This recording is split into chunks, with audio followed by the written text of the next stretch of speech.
Most people get this completely wrong.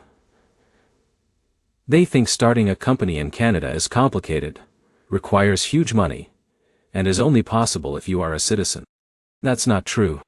The biggest mistake? Not understanding the exact legal process and guessing your way through it. Here's the truth no one tells you.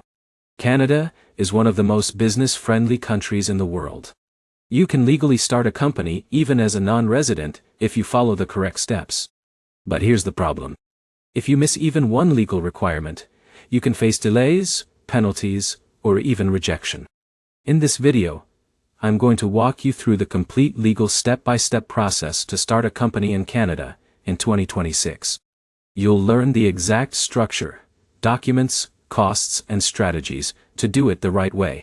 By the end, you'll have a clear roadmap to launch your Canadian company legally and confidently.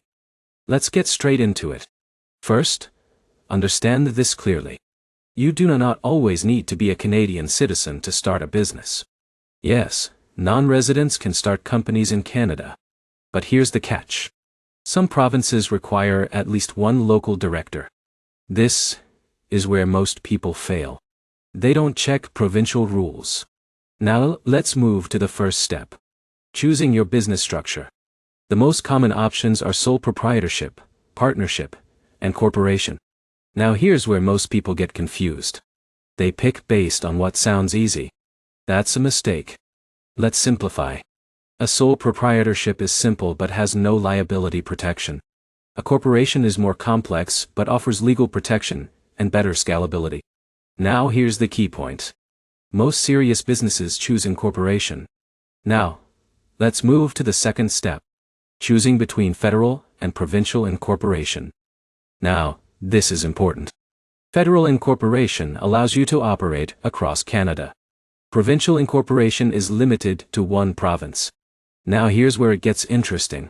Federal incorporation gives you broader name protection, but may require extra steps in provinces. So choose based on your business plan. Now, step 3. Choose your company name. Your name must be unique and approved. You may need a nuance report. This checks if your name is already in use. Now here's the problem. Many people skip proper name checks and face rejection. Now, step 4. Set your registered office address. This must be a physical address in Canada. Done. Now here's the catch. You cannot use a random international address. Now here's where it gets interesting. You can use service providers if you don't live in Canada. Now, step 5. Appoint directors. Now this is critical. Some provinces require at least one Canadian resident director. Now here's where most people fail. They don't meet this requirement, and their application gets rejected.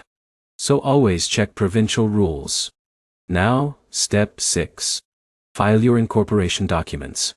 This includes articles of incorporation. You submit these online or through authorized services. Now here's the key point. The process is relatively quick. Now, step 7. Get your business number. This is issued by the Canada Revenue Agency. It's like your company's tax ID. You need it for taxes and operations. Now, step 8. Register for taxes. Depending on your business, you may need to register for GST or HS. Now here's the problem. Many new business owners ignore this and face penalties later. Now, step 9. Open a business bank account. This is essential. But here's where most people struggle. Many Canadian banks require physical presence. Now here's where it gets interesting. Some fintech options are available, but always check requirements. Now step 10. Get necessary licenses and permits. This depends on your industry. Now, here's the key point. Not all businesses need licenses, but some do. Now let's talk about costs. Incorporation can cost between 200 to 500 Canadian dollars. Additional costs may include legal and service fees. Now, here's the insight. You don't need a huge budget to start. Now let's talk about a real example. Rahul wanted to start an e-commerce business. He chose federal incorporation, followed each step carefully, and launched successfully. Now compare that to Alex. He skipped research, chose the wrong structure, face delays and extra costs. So, planning matters. Now here's where it gets interesting again. Do you need a visa? No, die. You can own a company without a visa. But working physically in Canada may require one. So understand the difference. Now let's talk about compliance. You must file annual returns, maintain records, and pay taxes. Now here's where most people fail. They ignore ongoing requirements and face penalties. Now let's talk about common mistakes. Choosing the wrong structure, ignoring residency requirements, skipping tax registration, not maintaining compliance. All of these can create serious issues. Now let's talk about strategy. Start simple. Choose the right structure. Follow legal steps carefully. Use reliable services if needed. And stay compliant. Now here's a key insight.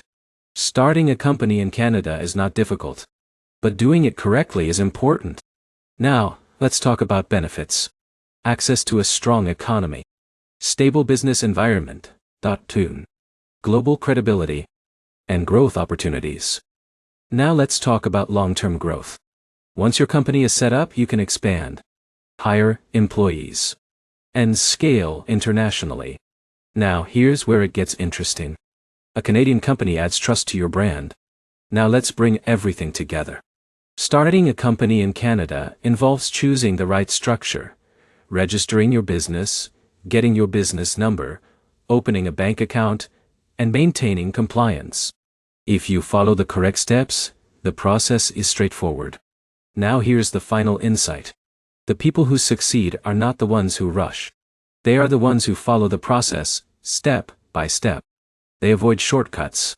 And they build a strong foundation. So don't overcomplicate it. Start with the basics. Follow the steps. And take action.